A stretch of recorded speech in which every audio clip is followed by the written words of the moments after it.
Hi everybody, it's your old pal Chuck, and I'm back with another review. Today we are taking a look at from the G.I. Joe Retaliation line. It is the Data Viper. Um, when the Data Viper was first revealed in a concept case, I had thought that this was going to be an update on the Televiper, especially considering that it was first explained this character was going to be more like a walking Wi-Fi hotspot for Cobra officers.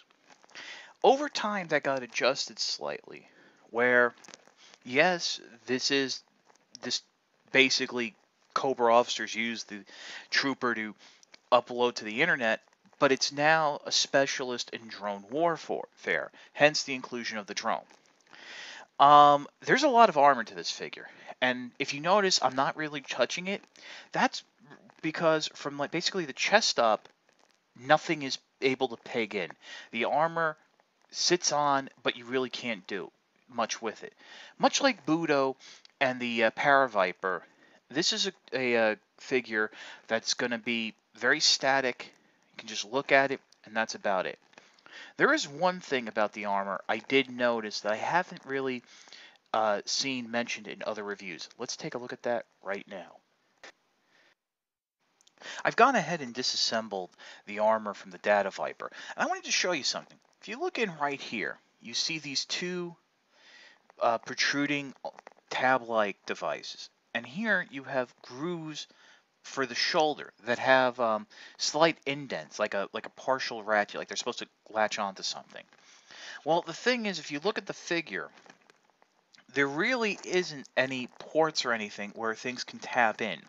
I think originally this armor was conceived much like the Kamen Rider Arms Change game figures, if I hope I got that series right, where the armor can clip in and held much more securely. As it is, putting it on, you do have the issue that, frankly, you push down too hard, you just end up bending the figure. Now, why I have it, this is your standard trooper body. Very expressive ball-jointed head, but it is limited when you have the helmet on. Ab crunch, rotation there, universal shoulders, 90-degree bend at the elbow. You do have wrist articulation, including the enhanced with the forward and back sword gripping.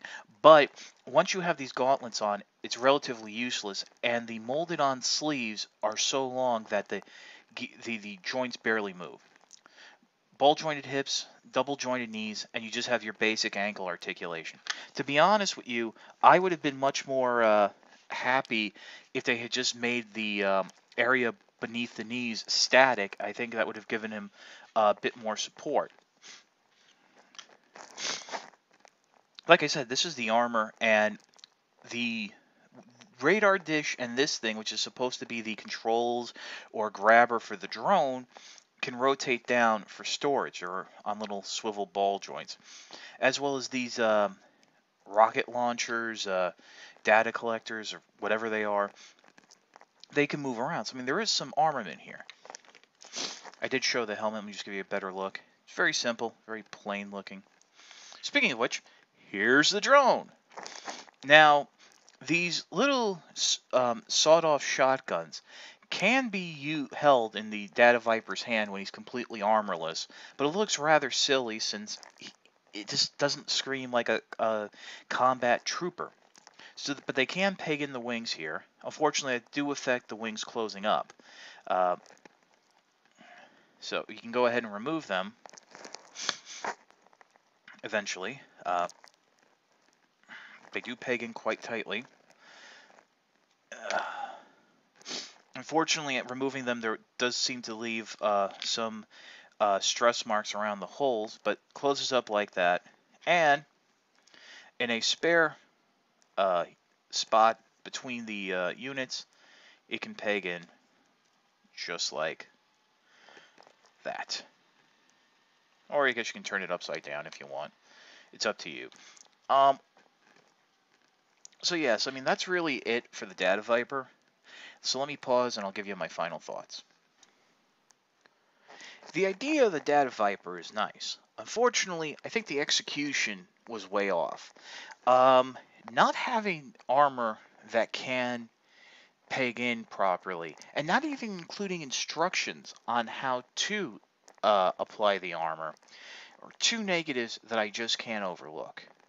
As a static piece, I can recommend this figure, but keep in mind, you're just in your displays, it's just going to sit there, which is basically what I think it would do on the battlefield anyway. With that said, paying the full retail price of $12 to $15 is a bit much. Thankfully, this figure was part of a wave that ended up at Five Below stores, and I feel much more confident telling you to spend $5 on this figure. This is your old pal Chuck for the Data Viper. We'll see you next time.